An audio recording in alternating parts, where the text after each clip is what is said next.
देवादिदेव 1008 श्री भगवान महावीर स्वामी की जय जय जय अहिंसा परमो धर्म की जय जय जय परम पूज्य आचार्य गुरुवर श्री विद्यासागर जी महाराज की जय जय जय आचार्य श्री समय सागर जी महाराज की जय जय जय जय बोलिए परम पूज्य मुनिवर श्री प्रमाण सागर जी महाराज जी की मुनि संघ की। धरती पर बीज बोते हैं, मृदु माटी का संसर्ग पाकर वह अंकुरित होता है, पल्लवित होता है, पुष्पित होता है, उसमें फूल और फल लगते हैं, तब कहीं जाकर वह सार्थक हो पाता है। बीज की सार्थकता फल के रूप में विकसित होने में है। मृदु माटी का संसर्ग पाने वाला वह बीज फलीभूत होता है, वहीं किसी चट्टान पर पड़ा हुआ वह बीज हवा पानी में सड़ गल कर नष्ट भ्रष्ट हो जाता है। बीज मिट्टी में समा करके भी मिटता है और चट्टान में पड़ करके भी मिटता है। बीज का मिट्टी में समाहित होना, अपने क्षुद्र अस्तित्व को विराट स्वरूप प्रदान करना है, और वहीं चट्टान में नष्ट भ्रष्ट हो जाना, अपने अस्तित्व को ही समाप्त कर देना है। हम सबका जीवन एक बीज की तरह है। इसे सही तरीके से सही धरा पर बो दिया जाए तो कालांतर में ये हम सबको महाफल दे सकता है। जो अपने जीवन के इस बीज को धर्म की धरा में बोते हैं, उनका ये बीज फलीभूत होकर उनका जीवन सार्थक बनता है। और इसके विरुद्ध जो विषय कसायों की चट्टान में पड़ जाते हैं, वह अपने जीवन को नष्ट भ्रष्ट कर देते हैं। बीज हमारे हाथ में है। बीज के साथ दो स्थितियां बनती हैं। अगर बो दो तो पनप जाएगा, अन्यथा वो नष्ट हो जाएगा। बीज को आप कितना भी सुरक्षित संरक्षित रखो, एक समयावधि के बाद उसकी अंकुरण शक्ति नष्ट हो जाती है, उसमें घुन लग जाते हैं। हमें ये मूल्यवान जीवन मिला है, हमें इसे फलीभूत करने का प्रयत्न करना चाहिए। और अपने इस बहुमूल्य जीवन को फलीभूत कर लिया तो हमने इस जीवन का कोई लाभ उठाया, अन्यथा एक महान अवसर खो दिया। आज 4 शब्दों के माध्यम से मैं अपनी 4 बातें कहूँगा। बोना, उगना, फलीभूत होना और खाना। हमने अपने जीवन में क्या बोया, हमें देखना है। बोने की कला हम सब जानते हैं। बहुत कुछ बोया है, बो भी रहे हैं, पर अब तक हमने क्या बोया, ये विचार करना है। जब हम बोते हैं तभी उगता है, और जो वो बोते हैं वही उगता है। हमारे यहाँ एक बहुत पुरानी उक्ति है, जो बोओगे सो काटोगे। हमने अब तक क्या बोया, हमारे पास अवसर है, बोने का पर्याप्त अवसर है, साधन है, और बो भी रहे, लेकिन क्या बो रहे हैं, ये हिसाब लगाना है। जीवन में आप सबने बहुत समय व्यतीत किया, आंखें बंद करके कुछ पल के लिए विचार करो कि अब तक मैंने क्या बोया।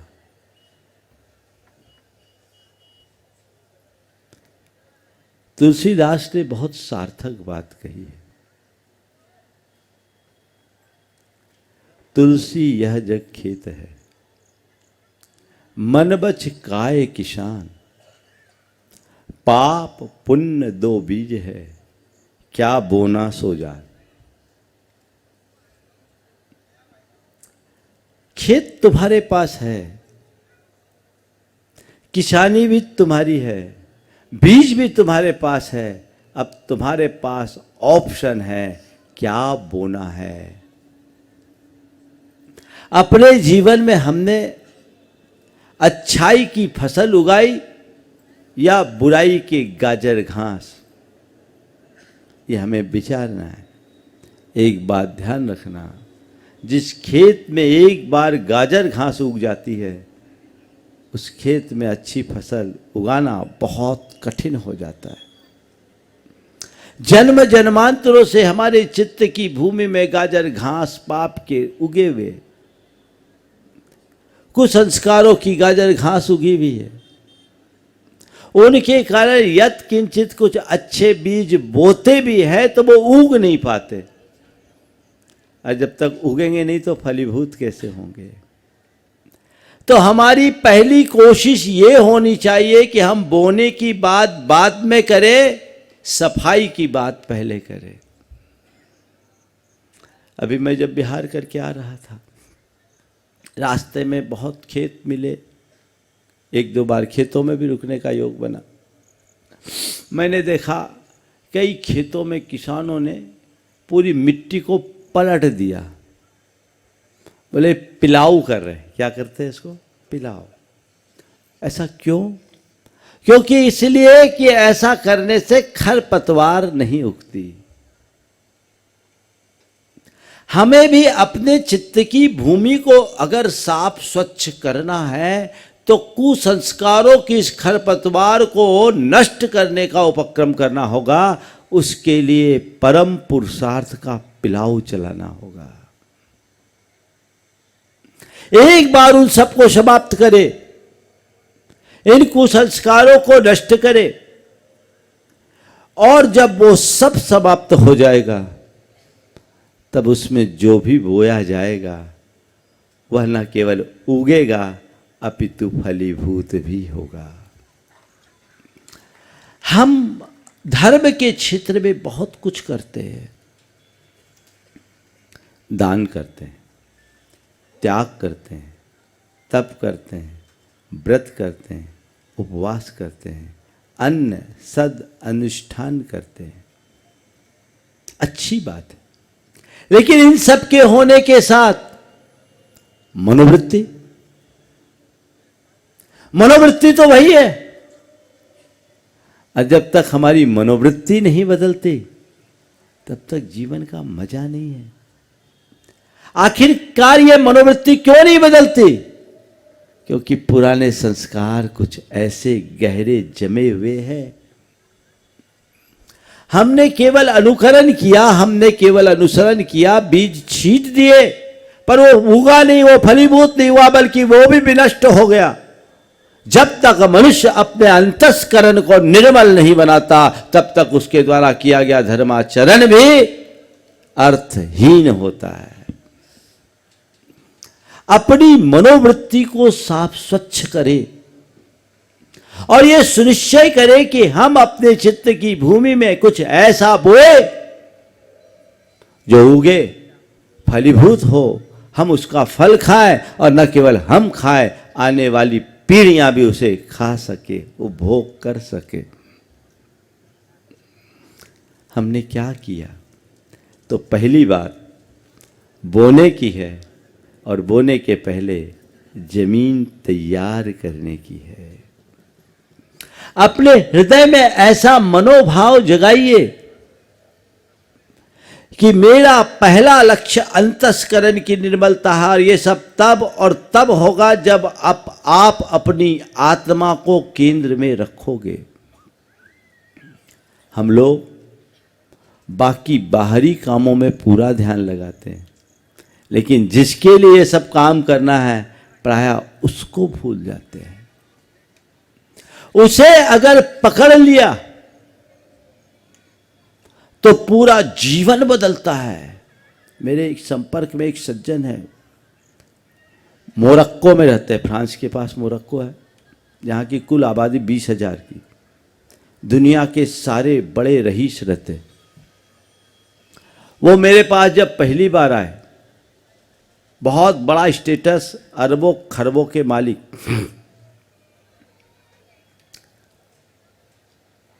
हीरो का व्यापार, उनकी कोई भी डील 80 करोड़ से नीचे की हुई नहीं उनके जिंदगी में, आंखों में परख। मेरे पास पहली बार आए, चैनल के माध्यम से उनने सुना, जयपुर में आए, और आने के बाद जो उस व्यक्ति ने बात की सुनकर के मजा आ गया। उनने कहा, महाराज आपने मेरी आंखें खोल दी, मैंने तय किया, अभी तक मैंने बंद किया है, अब मुझे केवल निर्जरा करना है। और आप सुन के आश्चर्य करेंगे, वो व्यक्ति जो हजारों करोड़ का मालिक, उसके जीवन में ऐसा बदलाव आया कि उसने अपने आप को बहुत सीमित कर लिया और मुझसे कहा, महाराज मेरी कुछ व्यक्तिगत लायबिलिटीज है, उसे पूरा करके मैं सबसे मुक्त होना चाहता हूँ। लेकिन उनने अपने आचार व्यवहार में ऐसा परिवर्तन कर लिया, प्रतिदिन वो 2 बार सामायिक करते हैं, 2 बार सामायिक करते हैं। और उन्होंने नियम लिया, गर्मी के 5 जोड़ी, सर्दी के 4 जोड़ी, इतने ही वस्त्रों से काम करें। भोजन में 2 सब्जी के अतिरिक्त तीसरी सब्जी नहीं लेंगे और 1 दाल लेंगे, और अपना जीवन यापन कर रहे हैं। जब मैंने चर्चा में कहा, ये सब कैसे कर रहे हैं आप? बोले, महाराज जब भीतर की समझ आ गई ना, तो अब किसी से प्रेरणा की जरूरत नहीं होती। महाराज सब निस्सार दिखता है। मुझे तो ये भी लगता है कि ये परिग्रह मेरा कब उतरे, ये तो बाहर का जंजाल है। एगो में सासदो आदा नान दन संलखनो शेषा में बाहिरा भावा सब्वे संजोग लखना। इस गाथा को कोट करते हुए कहा, महाराज आपसे मैंने सुना है, पर मैंने इसे आत्मसात कर लिया। मैं एक शाश्वत आत्मा हूँ, ज्ञान दर्शन लक्षण वाला हूँ। बाकी जो पदार्थ है वे संयोग है, उनमें मेरी आसक्ति कैसे, उनमें मेरी अनुरक्ति कैसे। जीवन बदलता है इंसान का अगर केंद्र में आत्मा बैठ जाए। तो मैं आप सबसे ये कहूंगा, बोना है, अच्छा बोना है, पर उसके पहले अपनी जमीन को तैयार करना है। जैन धर्म में एक शब्द आता है भेद विज्ञान,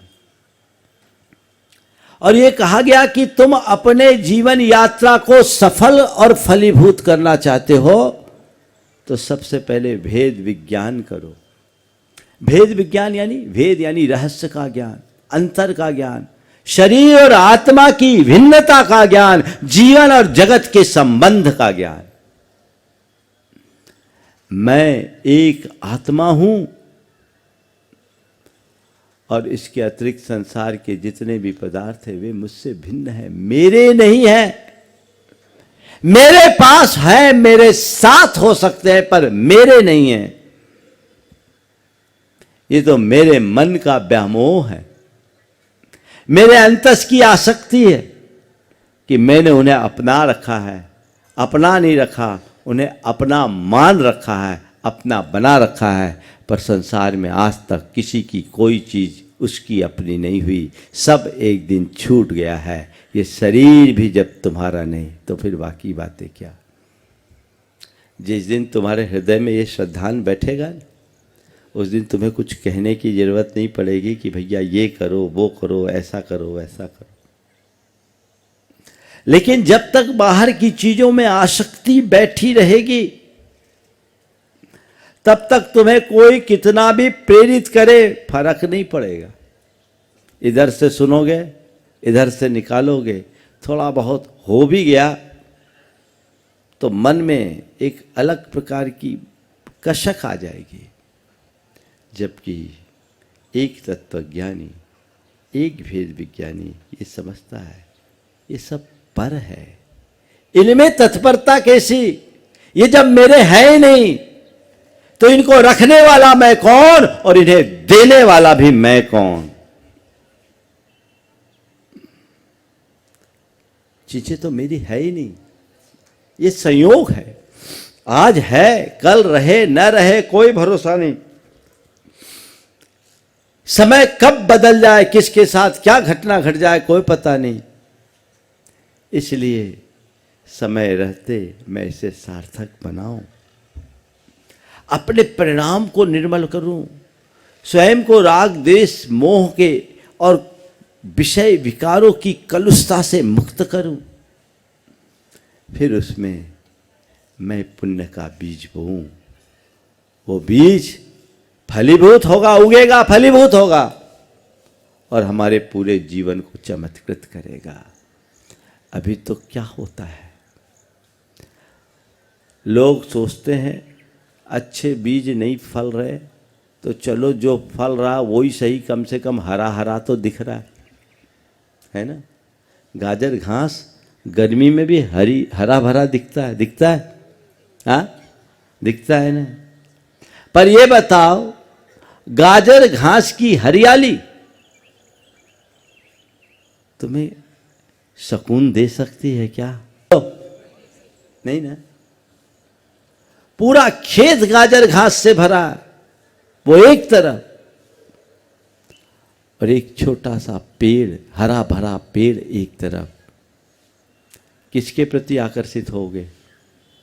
गाजर घास से भरे खेत के प्रति या हरे भरे पेड़ के प्रति? किसके प्रति बोलो?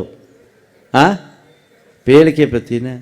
लेकिन अभी सब भ्रम में जी रहे हैं, सब इस गाजर घास को ही सींच रहे हैं, इस भाव से कि आज नहीं कल फलीभूत होगा और इसमें मीठे फल आएंगे, मधुर फल आएंगे और हम खाएंगे। यही तो कर रहे हो आज तक। बोलो किसको सींच रहे हो? किसको सींच रहे हो? जो हुआ हुआ उसी को ना। धारा बदलिए, ये भ्रम तोड़िए, पूरी जिंदगी इसको सींच सींच के खपा दोगे पर इसमें कोई मधुर फल उगने वाला नहीं है। तुम्हारा श्रम, तुम्हारी शक्ति सब यूं ही व्यर्थ हो जाएगी। फलीभूत कीजिए, इस सच्चाई को जानिए। अभी तक मैंने जो कुछ भी किया है वह सब व्यर्थ है, वो व्यर्थ है। कभी ऐसा एहसास होता है? बोलो, अगर थोड़ी देर के लिए आपसे कहा जाए कि अपने जीवन की उपलब्धियों को गिनो, तो जिन चीजों को अभी तक आपने जोड़ा है, संग्रहित किया है, आपका अंतर्मन बोलेगा कि इन्हें मैं अपने जीवन की उपलब्धियों के रूप में गिन सकता हूं? बोलो, नहीं ना। पता है तुम्हें ये सब व्यर्थ है, लेकिन फिर भी तुम उसके ही पीछे लगे हो, क्योंकि तुम्हें व्यर्थ में भी अर्थ दिख रहा है। व्यर्थ में भी अर्थ दिख रहा है, लेकिन बंधुओं अर्थ नहीं, अनर्थ है। सच्चे अर्थ को समझो और व्यर्थ को सही अर्थ दो। जो दे सके व्यर्थ को अर्थ, वही सिद्ध, वही समर्थ। अर्थ दीजिए, जीवन के अर्थ को पहचानिए और इसको, इस भ्रम को तोड़िए, संकल्पित हो जाइए। धर्म के क्षेत्र में अपने आप को आगे बढ़ाना चाहते हैं तो भेद विज्ञान करते हुए अपने कुसंस्कारों को विनष्ट करने का संकल्प लीजिए, आगे बढ़िए और फिर उसमें जो बोया जाएगा वो निर्बाध गति से उगेगा।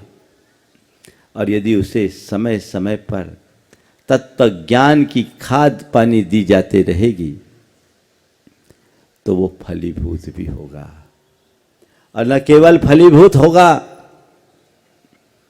वो फलीभूत होगा, आपको तो उसके फल खाने के अवसर मिलेंगे ही, आने वाली पीढ़ियां भी खाएगी। आपकी क्या तैयारी? फल खाना चाहते हो? बोलो, खाना चाहते हो? बोए क्या हो? पहले कभी कुछ अच्छा बोया होगा, वो आज फलीभूत हो रहा है।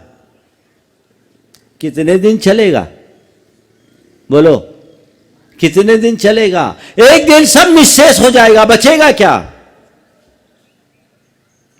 आगे के लिए तो कुछ बो, और बोने के लिए भूमिका बनाओ, तैयारी करो, वैसा लक्ष्य बना करके चलो, तब चीजें उगेगी और तब आप उसका उपभोग कर पाओगे। आज लोग खाना तो चाहते हैं, लेकिन बोना, उगाना, फलीभूत करने का पुरुषार्थ नहीं करते। पहले बो, उगाओ, फलीभूत करो, फिर खाओ। ऐसे बैठे बैठे कुछ नहीं होने वाला। अपने जीवन का वह लक्ष्य सुनिश्चित कीजिए जिससे जीवन को सही दिशा मिल सके और आगे बढ़ा जा सके, बढ़ाया जा सके।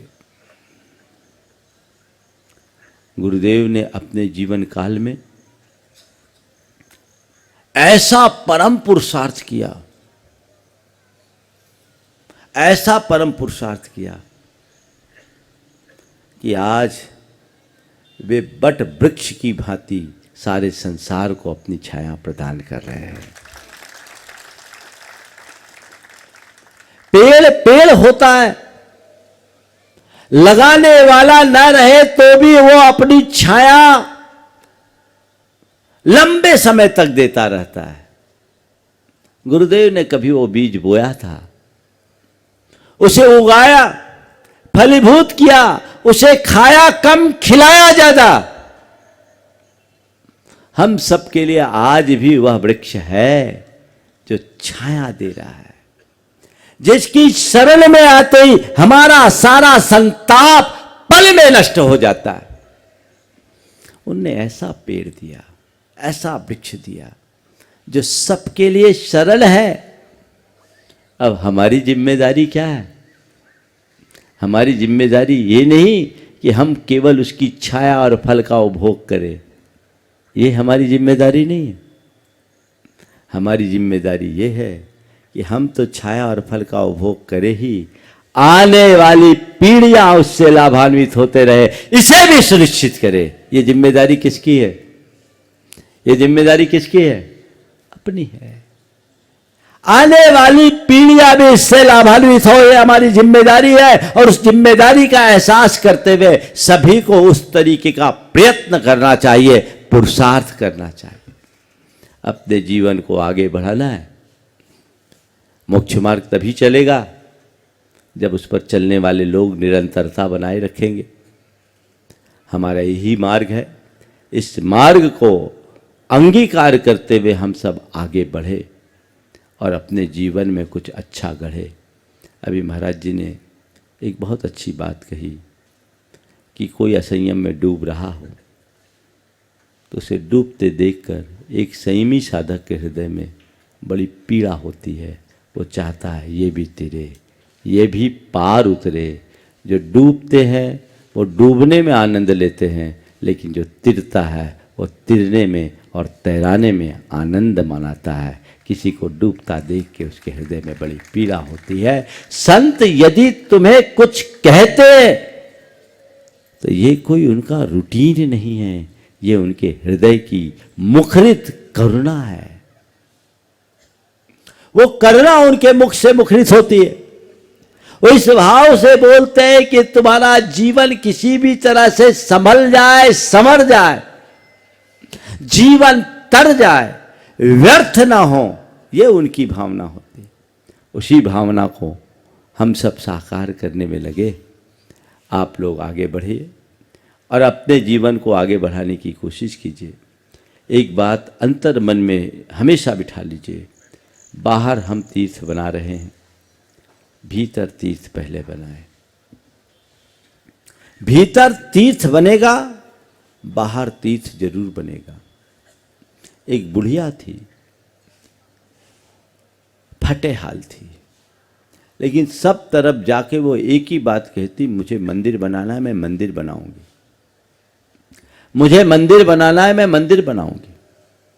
लोगों को लगा ये फटे हाल बुढ़िया मंदिर कैसे बनाई, पर कुछ लोगों के मन में कुतूहल जगा, हो सकता है गुदड़ी की लाल हो, घर में दबा के रखा, उसके पास कुछ माल हो। कुछ युवक उसके पास पहुंच गए और उससे आग्रह करने लगे कि तू कहती है कि मैं मंदिर बनाऊंगी, तेरे पास है क्या जो तू मंदिर बनाएगी? तेरे पास है क्या जो तू मंदिर बनाएगी? उसके पास एक बटुआ था, उसमें एक पोटली थी। उसने बटुआ खोला, उसमें से पोटली खोली और पोटली खोलने के बाद अपनी मुट्ठी बंद की। उससे कहा हाथ उठा, हाथ खोल। उसने हाथ खोला, उसके हाथ में उसने रखा, उसमें केवल 2 पैसा था, केवल 2 पैसा। सारे युवक जोर से हंसे कि तेरे पास मात्र 2 पैसा है और इन 2 पैसे से तो मंदिर बनाने की बात करती है, कैसा पागलपन है, कैसा पागलपन है। उस बुढ़िया ने जो बात कही वो आप सबको ध्यान देने योग्य है। उस बुढ़िया ने कहा, नाना किसने कहा मेरे पास 2 पैसा है? किसने कहा कि मेरे पास केवल 2 पैसा है? मेरे पास केवल 2 पैसा नहीं, 2 पैसे के साथ मेरा भगवान है, मंदिर जरूर बनेगा। इन 2 पैसों के साथ मेरा भगवान है, मंदिर जरूर बनेगा। पूरे आत्मविश्वास के साथ उसने कहा और उसका मंदिर बन गया। समझ गए? तुम लोगों को भी फिक्र करने की जरूरत नहीं है। मंदिर कैसे बनेगा? मंदिर बनेगा क्योंकि हमारे हृदय में हमारे भगवान हैं और हमारे पीठ पर हमारे गुरुदेव का आशीर्वाद है। मंदिर बनेगा। अंदर जब तक तीर्थ नहीं बनेगा तब तक बाहर का तीर्थ नहीं बन पाएगा। हृदय में उस श्रद्धा को आप मजबूत बनाइए। अभी तो तुम लोगों के पास कोई मांगने पहुंच जाए तो तुम बगले झांकते हो, सोचते कब पिंड छूटे। 5-7 चेहरे तो बदनाम हो गए होंगे, उनको देखते ही लोग सोचते होंगे अब तो कुछ देना पड़ेगा। अरे ये जो सोच है, इस सोच को बदलिए। उन्हें देखकर यह सोचना चाहिए कि ये मेरे जीवन को एक अच्छा अवसर प्रदान करने आए हैं। तुमसे कोई टैक्स लेने नहीं आता। दान को हमेशा हर्ष से भर कर देना, अपने धन को सार्थक बनाने के लिए देना, अपने जीवन को सार्थक बनाने के लिए देना। कभी ये मत सोचना कि हमसे कोई कहे तब हम दें। तुम ये सोचो मेरे पास जब तक है तब तक मैं दूं, कोई कमी ना हो। ये प्रयास होना चाहिए। ऐसा प्रयास बनेगा, जीवन निश्चित सफलीभूत होगा। हबीबगंज का मंदिर तो बन ही रहा है। टीटी नगर का मंदिर भी बहुत विराट रूप लेने जा रहा है। बहुत भव्य मंदिर, 9 वेदियों वाला 3 मंजिल का ये मंदिर। अमर और उसकी पूरी कमेटी जब मेरे पास आई थी, इतने बड़े मंदिर का स्वरूप बना। मैंने पूछा, अमर तुम बनाओगे कैसे? बोले महाराज हमें कोई चिंता नहीं, आपका आशीर्वाद है, मंदिर बन जाएगा, आप तो आशीर्वाद दो। बड़ा विश्वास।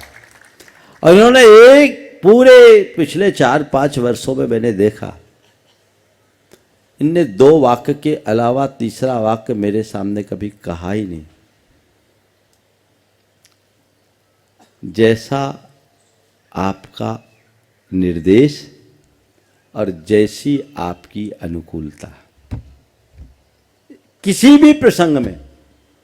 ये बात मैं मंच से इसलिए कह रहा हूं कि यही अनुकरण सबको करना चाहिए। समझ गए? श्री कृष्ण भोजन कर रहे थे, रुक्मणी पंखा झेल रही थी।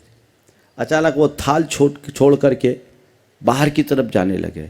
रुक्मणी कही, कहाँ जा रहे हो? भोजन तो कर लो। अब भी आया और थोड़े आगे गए, दरवाजे तक लौट के वापस आ गए। फिर खाना खाने बैठ गए। रुक्मणी ने पूछा, क्या बात है, ऐसी क्या बात आ गई थी कि जो थाली छोड़ करके आप चले गए? बोले, क्या बताऊं, मेरे भक्त पर कुछ लोग पत्थर फेंक रहे थे। मेरे एक भक्त पर कुछ लोग पत्थर फेंक रहे थे, इसलिए मैं उन्हें बचाने के लिए जा रहा था। तो फिर लौट क्यों आए? बोले अब मेरी जरूरत नहीं। लौट क्यों आए? अब मेरी जरूरत नहीं। बोले क्यों? क्योंकि उसने खुद पत्थर उठा लिए।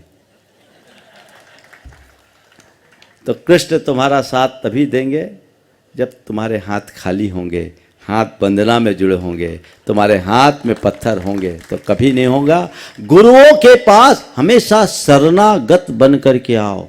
मैं अक्सर कहता हूँ, गुरु चरणों में दर्शनार्थी बनकर मत आओ, गुरु चरणों में शरणार्थी बनकर आओ, जीवन बदलेगा। ये आदर्श अनुकरण करो।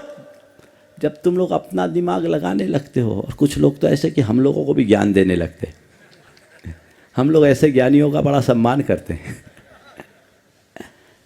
नहीं, अनुभव के आधार पर चलना चाहिए और जीवन को उसी दिशा में आगे बढ़ाने का प्रयत्न करना चाहिए। आज आपके इस जिनालय की बात पहले करनी पड़ेगी, क्योंकि यहाँ बैठा 9 वेदियाँ बननी हैं।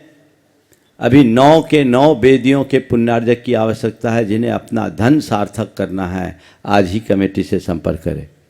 जिन्हें अपने द्रव्य को सार्थकता प्रदान करनी है, कमेटी से संपर्क करें। 1-2 दिन में मुहूर्त आज पता लग जाएगा, उसका शिलान्यास होना है।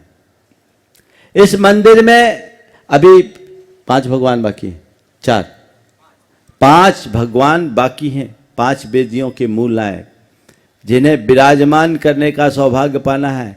जीवन भर की उपलब्धि होगी। भोपाल के हृदय स्थल का ये मंदिर आने वाले 100 साल तक तो इसमें कुछ नहीं होने वाला। और ये मंदिर तो, मूल मंदिर तो पूरा पत्थर का बना हुआ है, शिखर, हजारों साल तक कुछ नहीं होगा। बाहरी ढांचा भले आरसीसी बनाया बजट की कमी के कारण, लेकिन 5 भगवान, 9 वेदियां और 3 उत्तुंग शिखर, इनके लिए जो परिवार हृदय सभर होकर उदारता का परिचय दे और अपने धन को सार्थक करना चाहता है, आज शाम तक कमेटी से संपर्क कर ले। कमेटी उनको मेरे पास ले आए और इस कार्य को पूरा करे और ये तय करे कि आने वाले समय में 2-4-6 महीने में मंदिर पूरा करे और शीघ्र भव्याति भव्य तरीके से इसका पंचकल अलग संपन्न किया जाए। ये प्रयास आप सबको करना है। दूसरी ओर हबीबगंज का कार्य एक महत् कार्य, महाराज श्री ने बहुत मेहनत की आप लोगों के बीच।